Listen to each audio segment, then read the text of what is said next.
Ikigai, एक लंबा और खुशहाल जीवन जीने का जापानी रहस्य। क्या आपने कभी सोचा है कि कुछ लोग हर सुबह बिस्तर से उठने के लिए इतने उत्साहित क्यों होते हैं? क्या उन्हें अपने काम से प्यार है? क्या उन्हें अपने जीवन का कोई गहरा मकसद पता है? या शायद वे बस भाग्यशाली हैं? ये कोई भाग्य या संयोग नहीं है, बल्कि जापान में सदियों से प्रचलित एक प्राचीन अवधारणा है जिसे इकिगाई कहते हैं।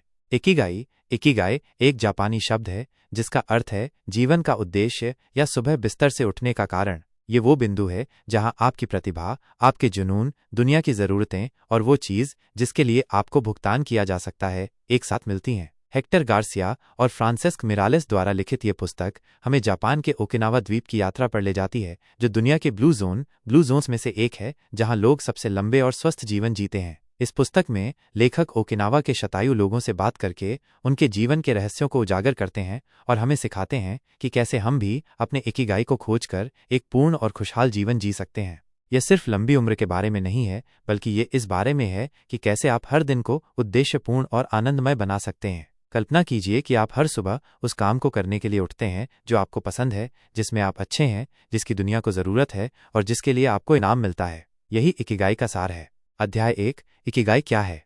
पुस्तक की शुरुआत इकिगाई की अवधारणा को समझने से होती है। यह शब्द दो जापानी शब्दों से बना है, इकी जिसका अर्थ है जीवन और गाई गई जिसका अर्थ है मूल्य या कारण। संक्षेप में, इकिगाई का अर्थ है जीवन का मूल्य। यह वो आंतरिक शक्ति है जो हमें आगे बढ़ने के लिए प्रेरित करती है, हमें संतुष्टि और अर्थ प्रदान करती है। लेखक बताते हैं कि इकिगाई एक चौराहे की तरह है जहां चार मुख्य तत्व मिलते हैं। 1, आप क्या प्यार करते हैं, व्हाट यू लव, आपके जुनून, आपकी रुचियां, वे गतिविधियां जो आपको खुशी देती हैं। 2, आप किसमें अच्छे हैं, what you are good at, आपकी प्रतिभाएं, आपके कौशल, वे चीजें जिनमें आप स्वाभाविक रूप से उत्कृष्ट हैं। 3, दुनिया को किस चीज की जरूरत है, व्हाट द वर्ल्ड नीड्स, वे समस्याएं जिन्हें आप हल कर सकते हैं, वे जरूरतें जिन्हें आप पूरा कर सकते हैं, समाज के लिए आपका योगदान। 4, आपको किस चीज के लिए भुगतान किया जा सकता है, what you can be paid for, वो काम जिसके बदले आपको आर्थिक रूप से पुरस्कृत किया जा सकता है। जब ये चारों तत्व एक साथ संरेखित होते हैं तो आप अपने इकिगाई को खोज लेते हैं। ये एक ऐसी जगह है जहां आपका काम जुनून, मिशन, व्यवसाय और पेशे में बदल जाता है। अध्याय 2, दुनिया के ब्लू जोन और लंबी उम्र के रहस्य। लेखक हमें दुनिया के ब्लू जोन से परिचित कराते हैं, वे क्षेत्र जहां लोग औसतन अधिक समय तक जीते हैं और स्वस्थ रहते हैं। ओकिनावा, जापान, इन्हीं ब्लू जोन में से एक है और इस पुस्तक का मुख्य केंद्र है। अन्य ब्लू जोन में सार्डिनिया, इटली, निकोया प्रायद्वीप, कोस्टा रिका, लोमा लिंडा, कैलिफोर्निया यूएसए और इकारिया ग्रीस शामिल हैं। इन क्षेत्रों के लोगों की जीवन शैली और आदतों का अध्ययन करके लेखक लंबी उम्र के कुछ सामान्य रहस्यों को उजागर करते हैं। सक्रिय रहना, लेकिन अत्यधिक नहीं। वे लगातार चलते फिरते रहते हैं, लेकिन जिम जाने या मैराथन दौड़ने के बजाय वे बागवानी, पैदल चलने और सामुदायिक गतिविधियों जैसी दैनिक शारीरिक गतिविधियों में संलग्न होते हैं। संतुलित आहार, उनका आहार मुख्यतः पौधे आधारित होता है, जिसमें कम चीनी, कम नमक और कम प्रसंस्कृत भोजन होता है। हारा हाचीबू की अवधारणा का पालन करते हैं, जिसका अर्थ है तब तक खाओ जब तक आपका पेट 80% भर न जाए, जिससे वे ज्यादा खाने से बचते हैं। तनाव प्रबंधन, वे तनाव को कम करने के तरीके ढूंढते हैं, जैसे कि प्रकृति के साथ समय बिताना, ध्यान करना और सामाजिक मेलजोल। मजबूत सामाजिक संबंध, उनके पास मजबूत समुदाय और सहायक सामाजिक नेटवर्क होते हैं जो उन्हें अकेलापन और अलगाव से बचाते हैं। जीवन का उद्देश्य, इकिगाई। सबसे महत्वपूर्ण बात यह है कि इन सभी लोगों के पास जीने का एक स्पष्ट उद्देश्य होता है, एक ऐसा कारण जो उन्हें हर सुबह बिस्तर से उठने के लिए प्रेरित करता है, भले ही वे बूढ़े हो जाएं। अध्याय 3, एंटी एजिंग के जापानी रहस्य। इस अध्याय में लेखक ओकिनावा के लोगों की जीवन शैली के विशिष्ट पहलुओं पर ध्यान केंद्रित करते हैं जो उनके दीर्घायु में योगदान करते हैं। मोआई यह एक सामाजिक समूह है जहां लोग जीवन भर एक दूसरे का समर्थन करते हैं। यह एक ऐसा समुदाय है जहां सदस्य एक दूसरे के वित्तीय, सामाजिक और भावनात्मक कल्याण का ख्याल रखते हैं। यह सुरक्षा और अपनेपन की भावना प्रदान करता है। बागवानी, गार्डनिंग, कई शतायु लोग सक्रिय रूप से बागवानी करते हैं। यह शारीरिक गतिविधि प्रदान करता है, तनाव कम करता है और ताज़ा, पौष्टिक भोजन प्रदान करता है। प्रकृति से जुड़ना, कनेक्टिंग विद नेचर। ओकिनावा के लोग प्रकृति से गहरे जुड़े हुए हैं। वे अपना समय बाहर बिताते हैं, सूरज की रोशनी लेते हैं जो विटामिन डी के लिए महत्वपूर्ण है, और प्राकृतिक वातावरण में शांति पाते हैं। कम चिंता करना, वरीलेस, वे छोटी छोटी बातों को लेकर ज्यादा चिंता नहीं करते। वे वर्तमान पर ध्यान केंद्रित करते हैं और कृतज्ञता का अभ्यास करते हैं। लगातार सक्रिय रहना, स्टे एक्टिव, वे कभी भी पूरी तरह से रिटायर नहीं होते हैं। वे अपने इकिगाई में लगे रहते हैं, भले ही उनकी गति धीमी हो जाए। अध्याय 4, इकिगाई के दार्शनिक मूल। यह अध्याय इकिगाई की अवधारणा को जापान के इतिहास और दर्शन के संदर्भ में गहराई से देखता है। लेखक ज़ेन, बौद्ध धर्म, बुशिडो, समुराई का कोड और ताओवाद जैसे विभिन्न दार्शनिक स्कूलों के प्रभावों पर चर्चा करते हैं, जिन्होंने इकिगाई की अवधारणा को आकार दिया है।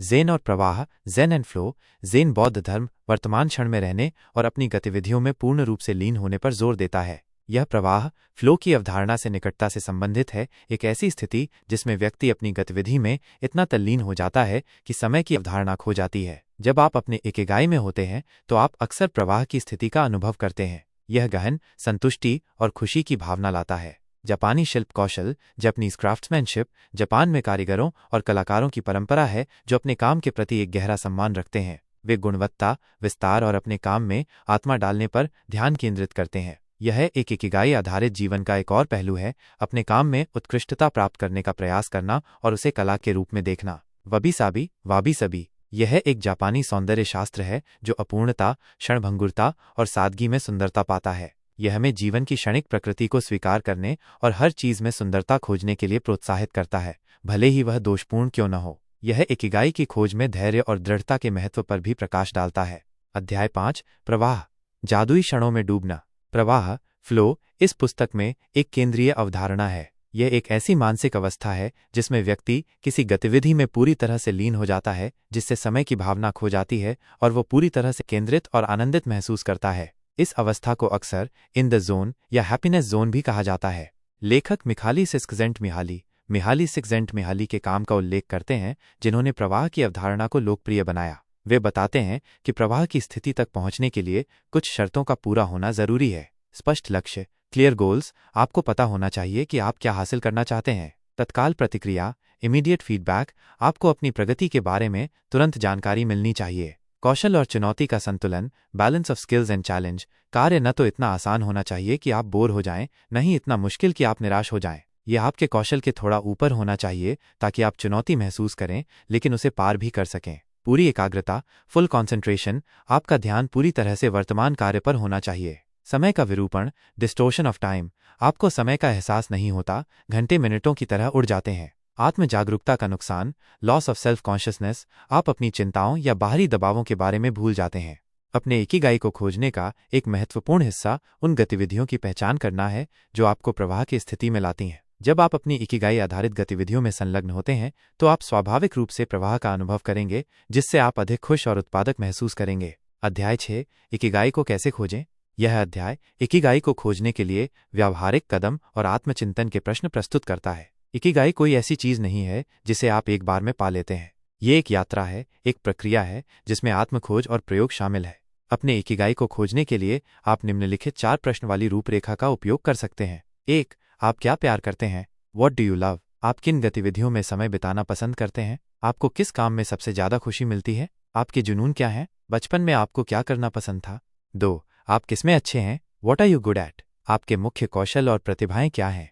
आप दूसरों से किस काम में बेहतर हैं? लोग आपसे किस काम में मदद मांगते हैं? आपने किन उपलब्धियों पर गर्व महसूस किया है? 3, दुनिया को किस चीज की जरूरत है? What does the world need? आप किस समस्या को हल करना चाहते हैं? आप दुनिया में क्या बदलाव लाना चाहते हैं? आप दूसरों की मदद कैसे कर सकते हैं? आप समाज के लिए क्या योगदान दे सकते हैं? 4, आपको किस चीज के लिए भुगतान किया जा सकता है? What can you be paid for? आपकी कौन सी प्रतिभाएं या कौशल हैं जिनके लिए लोग भुगतान करने को तैयार हैं? आपकी विशेषज्ञता का लाभ उठाने वाले कौन से उद्योग या पेशे हैं? आप अपनी आय कैसे उत्पन्न कर सकते हैं जो आपके जुनून और कौशल से जुड़ी हो? इन 4 प्रश्नों के जवाबों को एक वेन आरेख, वेन डायग्राम में डालने से आपको अपने इकिगाई के चौराहे को खोजने में मदद मिलेगी। जुनून, पैशन, जो आप प्यार करते हैं, जोड़ जिसमें आप अच्छे हैं।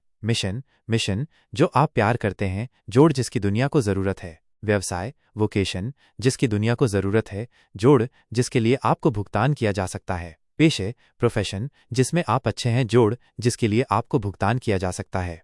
इन सभी का केंद्र ही आपका इकिगाई है। लेखक ये भी सुझाव देते हैं कि इकिगाई को खोजने के लिए आपको धैर्य रखना होगा, विभिन्न चीजों का प्रयास करना होगा और अपनी रुचियों का पीछा करना होगा। यह अक्सर एक धीमी प्रक्रिया होती है, लेकिन यह अविश्वसनीय रूप से पुरस्कृत होती है। अध्याय 7, ओकिनावा के शतायु लोगों से सीखे गए सबक। इस अध्याय में लेखक ओकिनावा के सबसे पुराने निवासियों के ज्ञान को साझा करते हैं। वे उनके दैनिक जीवन, आदतों और दृष्टिकोणों का विश्लेषण करते हैं। छोटे लक्ष्य निर्धारित करें, सेट स्मॉल गोल्स। वे बड़े भारी लक्ष्यों के बजाय छोटे प्राप्त करने योग्य लक्ष्यों पर ध्यान केंद्रित करते हैं। हर दिन को विशेष बनाएं, मेक एवरी डे स्पेशल। वे हर दिन को एक अवसर के रूप में देखते हैं और साधारण गतिविधियों में खुशी पाते हैं। अपने दोस्तों पर ध्यान दें, फोकस ऑन योर फ्रेंड्स। उनके पास मजबूत सामाजिक बंधन और मोई हैं जो उन्हें जीवन भर समर्थन प्रदान करते हैं। वर्तमान में रहें, लाइव इन द प्रेजेंट। वे अतीत पर पछतावा नहीं करते और भविष्य की चिंता नहीं करते हैं। वे वर्तमान क्षण में पूरी तरह से जीते हैं। आशावादी बने, वे ऑप्टिमिस्टिक। वे चुनौतियों के बावजूद सकारात्मक दृष्टिकोण बनाए रखते हैं। धीरे चलें, गो स्लो। वे जल्दी में नहीं होते हैं। वे अपने काम को धीमी गति से धैर्य और विस्तार पर ध्यान देकर करते हैं। आहार का महत्व, इंपॉर्टेंस ऑफ डाइट। वे हारा हाची बू का पालन करते हैं और स्थानीय मौसमी खाद्य पदार्थों से भरपूर मुख्य रूप से पौधे आधारित आहार खाते हैं। नियमित व्यायाम, रेगुलर एक्सरसाइज। वे जटिल व्यायामों के बजाय सरल दैनिक गतिविधियों में संलग्न रहते हैं, जैसे कि चलना, बागवानी और हल्का योग। कनेक्टेड रहें, स्टे कनेक्टेड। वे अपने समुदायों से जुड़े रहते हैं और सामाजिक मेलजोल में सक्रिय रहते हैं। कभी रिटायर न हो, नेवर रिटायर। वे कभी भी पूरी तरह से रिटायर नहीं होते हैं, बल्कि अपनी इकिगाई प्रेरित गतिविधियों को उम्र बढ़ने के साथ जारी रखते हैं। अध्याय 8, दृढ़ता और संकल्प।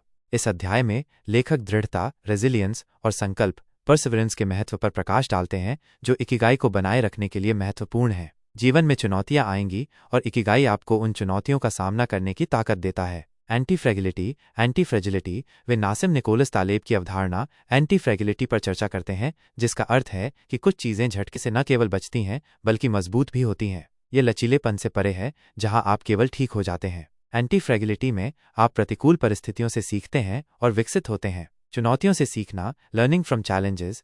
इकिगाई का मार्ग हमेशा आसान नहीं होता है। असफलताएं और निराशाएं होंगी, लेकिन महत्वपूर्ण यह है कि आप उनसे सीखें और आगे बढ़ें। खुद को बेहतर बनाने का निरंतर प्रयास, कंटिन्यूअस सेल्फ इंप्रूवमेंट। इकिगाई की खोज में लगातार सीखना और बढ़ना शामिल है। यह एक स्थिर लक्ष्य नहीं है, बल्कि एक गतिशील प्रक्रिया है। अध्याय 9, इकिगाई के 10 नियम। पुस्तक का समापन इकिगाई के 10 सुनहरे नियमों के साथ होता है, जो एक लंबा और खुशहाल जीवन जीने के लिए एक व्यावहारिक मार्गदर्शिका प्रदान करते हैं। 1, सक्रिय रहें, कभी रिटायर न हो। Stay active, never retire. अपने इकिगाई में लगे रहें, भले ही आप औपचारिक रूप से अपने काम से रिटायर हो जाएं। 2, धीरे चलें, गो स्लो। अपने जीवन की गति धीमी करें, जल्दबाजी से बचें और हर पल का आनंद लें। 3, अपने पेट को 80% भरें। Fill your belly to 80%। जरूरत से ज्यादा खाने से बचें। जब आपका पेट 80% भर जाए तो खाना बंद कर दें। 4, अच्छे लोगों से घिरे रहें। Surround your self with good friends. मजबूत सामाजिक संबंध बनाएं और उन लोगों के साथ समय बिताएं जो आपको सकारात्मक ऊर्जा देते हैं। 5, अगले जन्मदिन तक फिट रहें। Get in shape for your next birthday. शारीरिक गतिविधि को अपने दैनिक जीवन का हिस्सा बनाएं। 6, मुस्कुराएं, स्माइल। मुस्कुराना न केवल आपको बेहतर महसूस कराता है, बल्कि दूसरों को भी खुशी देता है। 7, प्रकृति से जुड़ें, रिकनेक्ट विद नेचर। प्रकृति में समय बिताएं, यह आपको शांत और केंद्रित रखता है। 8, धन्यवाद दें, गिव थैंक्स। अपने जीवन में अच्छी चीजों के लिए कृतज्ञता व्यक्त करें। 9, वर्तमान में रहें, लाइव इन द प्रेजेंट। अतीत और भविष्य की चिंताओं को छोड़ दें और वर्तमान क्षण में पूरी तरह से जिएं। 10, अपने इकिगाई का अनुसरण करें। Follow your Ikigai. अपने जीवन के उद्देश्य को खोजें और हर दिन उसका पीछा करें। निष्कर्ष, Ikigai, the Japanese secret to a long and happy life, सिर्फ एक पुस्तक नहीं है, बल्कि ये एक जीवन शैली है। ये हमें सिखाती है कि लंबी उम्र सिर्फ आनुवंशिकी या आहार के बारे में नहीं है, बल्कि ये हमारे जीवन के उद्देश्य, हमारे सामाजिक संबंधों और तनाव से निपटने के तरीके के बारे में भी है। ओकिनावा के शतायु लोग हमें एक सरल फिर भी गहरा संदेश देते हैं, अपने इकिगाई को खोजें, उसे जिएं और आप एक लंबा, खुशहाल और संतुष्टिपूर्ण जीवन जी सकते हैं। ये पुस्तक हमें अपने जीवन की प्राथमिकताओं पर पुनर्विचार करने, धीमी गति से चलने, अपने रिश्तों को महत्व देने और उस चीज को खोजने के लिए प्रेरित करती है जो हमें हर सुबह बिस्तर से कूदने के लिए प्रेरित करती है। यह आत्मखोज की एक यात्रा है जो हमें याद दिलाती है कि सबसे गहरी खुशी अक्सर सबसे सरल चीजों में छिपी होती है। अपने उद्देश्य को जीना और हर पल का आनंद लेना, ये इकिगाई का जादू है। तो क्या आप अपने इकिगाई को खोजने के लिए तैयार हैं? अपनी यात्रा शुरू करें और एक पूर्ण, आनंदमय और उद्देश्यपूर्ण जीवन जिएं।